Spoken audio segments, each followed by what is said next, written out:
Some people expend tremendous energy merely just to be normal. Comparing ourselves to others, a good thing or a bad thing? I've been told that comparing ourselves to others is what pushes us forward, that it keeps us sharp, that it makes us strive for better things. But when I actually added it up, I had to ask a different question. Is comparison really pushing my life forward? Or is it just making the ride heavier than it needs to be? And to be fair, it depends what you're comparing.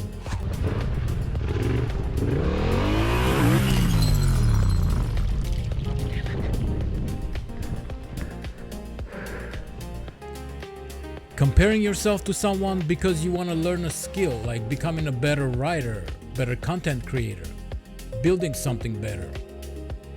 That's different. That kind of comparison acts like a compass.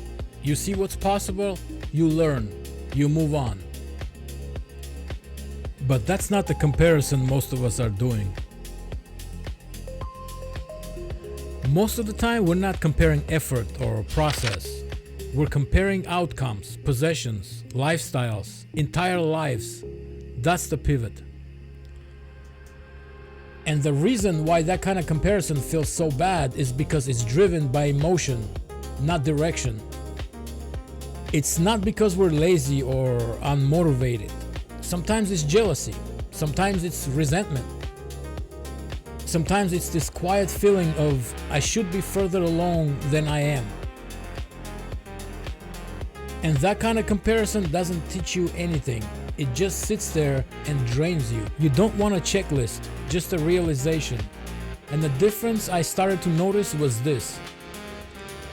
If comparison points me towards action, it's useful. If it points me towards someone else's life, it's poison. So comparing skills can help. Comparing lives usually doesn't. One gives direction, the other one just adds weight. And comparison probably exists for a reason. I would think back in the day with early humans living in small groups, if you were weaker, slower, or less useful, you noticed.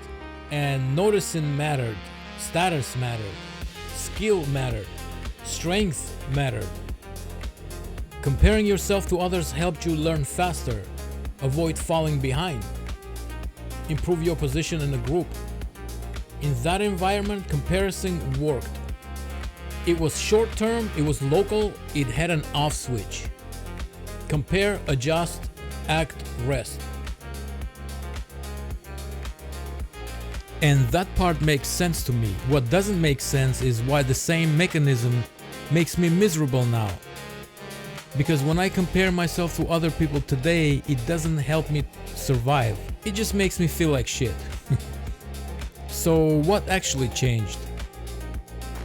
The environment changed. The group isn't 20 people I actually know. The group is everyone. And I don't see full lives anymore. I see moments, fragments, outcomes, highlights. So what am I really comparing?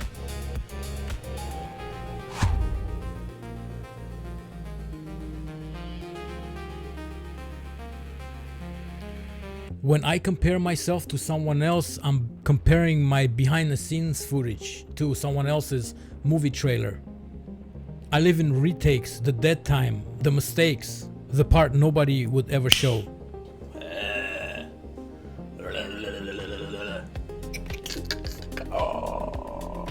And I stack that against perfect minutes designed to impress. No context, no cost, no aftermath. Of course it feels wrong. I'm judging the whole life by an advertisement that was never meant to tell the truth. The frustrating part is that my brain doesn't care, it reacts anyway. Because this system wasn't built for accuracy, it was built for pressure. Evolution didn't care if comparison made me content, it cared if it made me alert. Dodge this. I had to realize that I don't need comparison, I know what I should be doing. I already know when I'm slacking. I already know when I'm avoiding something. I already know when I should act, improve, or change directions. Comparison doesn't give me clarity, it just adds punishment on top. And for a long time I thought comparison was pushing me forward. But when I really looked at it, that wasn't true. Comparison didn't create movement. It just made the movement miserable. I assumed progress would shut the feeling off. It didn't, because comparison doesn't resolve, it escalates. I improve and immediately notice someone further ahead. So the pressure stays. I'm moving forward while still feeling behind.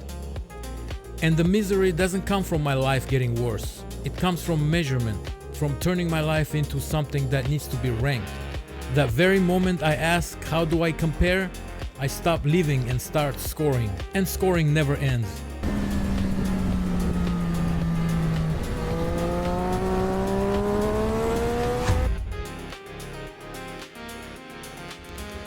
In a survival environment, that restlessness kept you sharp. It kept you moving.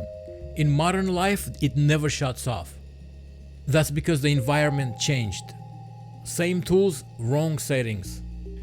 And for a long time I treated this like a personal flaw, like I wasn't grateful enough, like I wasn't disciplined enough, like something was wrong with me.